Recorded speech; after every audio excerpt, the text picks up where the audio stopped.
Hey guys, welcome to Disha classes. तो दोस्तों, HCS से रिलेटेड ये आपके लिए वीडियो है। हालांकि सर ने एक थोड़ा सा डिटेल वीडियो आप लोगों के लिए बनाया है, बट हम भी इस बारे में बात करेंगे कि एचसीएस में आज जो माननीय न्यायालय में सारी बात हुई है, क्योंकि उसमें एचपीएससी ने भी अपना पक्ष रखा है और कोर्ट ने याचिकाकर्ताओं का भी पक्ष सुना है।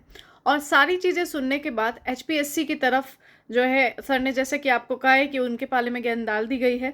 एचपीएससी को ये कहा गया है कि आप इसमें 10 दिन के अंदर जो याचिका करते हैं उनकी सुनवाई कीजिए, या इस तब तक आपको रिजल्ट नहीं डिक्लेयर करना है। तो अब ऐसी स्थिति में आपको क्या लगता है क्या हो सकता है? पहली 2-3 चीज़ों की तरफ मैं आपका ध्यान खींचना चाहूँगी, क्योंकि जनरली तो आप यही सुनना चाहते होंगे कि पेपर रद्द हो जाए। एक होता है जो ह्यूमन टेंडेंसी होती है कि पेपर रद्द हो जाना चाहिए, दोबारा हो जाना चाहिए, या फिर इस चीज़ के अंदर हमें कुछ मतलब प्रॉफिट मिले। जो स्टूडेंट है जिनको थोड़ा सा प्रॉफिट मिले कि इस तरह से ये तो नकल करने का एक नया नकल जो है, पेपर आउट करने का एक नया तरीका है। तो देखो, पहली चीज़ तो ये एचपीएससी ने कुछ वैसे थे जो 32 सवाल रिपीट हुए हैं, उसके अंदर वो क्या क्या चीज़ें कह सकते हैं। आपने यूजीसी नेट का पेपर दिया होगा और बहुत सारे पेपर दिए होंगे, और यूजीसी नेट के पेपर में तो आपने देखा है कि जो प्रश्न रिपीट होते हैं वो जनरली जब तैयारी करने के लिए, इवन हम भी अगर हमसे कोई नेट के लिए पूछता है कि किस तरह से तैयारी करनी है, क्या करें, तो पुराने papers, previous years question paper तो पढ़ो ही पढ़ो। क्योंकि कई बार ऐसे सवाल होते हैं कि एज इट इज़ रिपीट हो जाते हैं।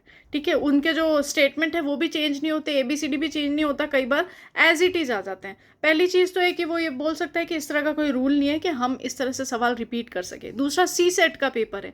ये जीएस के पेपर में ये सारी चीज़ें नहीं है, सी सेट के पेपर के अंदर ये सारी चीज़ें हुई हैं, और वो क्वालिफाइंग पेपर था। तो आप क्या कर सकते हैं? पेपर रद्द होगा, पहला टॉपिक, जिसके चांसेस ये मान लो ना के बराबर है। इतना बड़ा पेपर एचपीएससी रद्द नहीं करेगी जहाँ तक हमें लगता है। दूसरा, ये सी सेट दोबारा होगा, इसके भी चांसेस जो हैं बहुत कम है। ये जो सारे 100% में से मैं आपको सिर्फ 10% ये चांसेस बोल रही हूँ, ये भी मुझे बोलने में ज़्यादा ही लग रहे हैं, बट फिर भी 10% ही चांसेस है कि इस तरह की कोई चीज़ हो। तीसरा क्या हो सकता है कि उस जो कमेटी जिनसे पेपर वगैरह तैयार हुआ था सारा, उसे भंग कर दिया जाए। तो बिल्कुल उनको तो 2 मिनट लगेंगे, ठीक है, अब दूसरा पैनल तैयार किया जाएगा। अब ये वैसे भी जानना बहुत रोचक रहेगा कि एचपीएससी अपना क्या स्पष्टीकरण देगी इस चीज़ के बारे में। लेकिन इन सब के बावजूद मेरा आपसे अनुरोध है, पहली चीज़ तो है कि रिजल्ट को लेकर नहीं, लेकिन जो मेंस की तैयारी कर रहे थे जिनका 55 प्लस स्कोर है, आप अपनी जो तैयारी है उसको बरकरार रखें। इस वजह से आपको छोड़ने की ज़रूरत नहीं है। दूसरी चीज़ ये कि एचपीएससी वापस से 2000 जो आपका अभी प्री हुआ है मेंस के साथ साथ और भर्तियों का अनाउंसमेंट की तैयारी कर रही है। तो और भर्तियों का अनाउंसमेंट का तैयारी हो रही है, तो आप लोगों को तो अपने लिए जो एचसीएस देना चाहते हैं स्पेशली, वो प्री के लिए दोबारा से तैयार हो जाएं। और जिनका कॉलेज लेक्चरशिप और दूसरे जो एग्जामिनेशन है ग्रुप सी और डी के अंदर जिनका इंटरेस्ट है, वो उसके लिए तैयार हो जाए, क्योंकि बहुत सारी वैकेंसीज और भी पेंडिंग रखी हुई हैं। तो आप लोगों को ये 3-4 चीज़ें जो मैंने बताई हैं ना, उस पे ध्यान देना होगा कि क्या किया जा सकता है। क्योंकि जनरली इतना बड़ा जो पीसीएस का एग्ज़ाम है, और अभी तक जितने पीसीएस के एग्ज़ाम देखे, ये जितने भी केसेस हुए ना, इस तरह के केसेस भी हम लोगों ने देखे। जो भी पीएससी, उन्होंने कोई भी पीएससी ने अपनी जो गलती है वो एक्सेप्ट नहीं करी। ये तो 32 सवालों का सी सेट का बात है, एक सवाल के लिए भी पीएससी अड़ जाती है कि हमारी गलती नहीं है।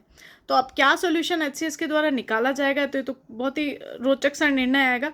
क्योंकि माननीय न्यायालय में उन्होंने तो अपनी बात को स्पष्ट किया है, इवन दो उन्होंने जो माननीय जो भी जज वगैरह सारे लोग बैठे थे, उन सभी को जो है माननीय न्यायाधीश सभी लोगों को आश्वस्त किया है कि हम स्टूडेंट को सेटिस्फाइड कर देंगे, आप हमें 10 दिन का समय दीजिए। तो अब ये किस तरीके से क्या सारी प्रोसेसिंग रहेगी, इसका तो हमें भी वेट है। क्योंकि ये जो सारी चीज़ें हैं, मैंने आपको 3-4 पॉइंट्स बताए, इन्हें सिर्फ प्रिडिक्शन ही है कि ये हो सकता है।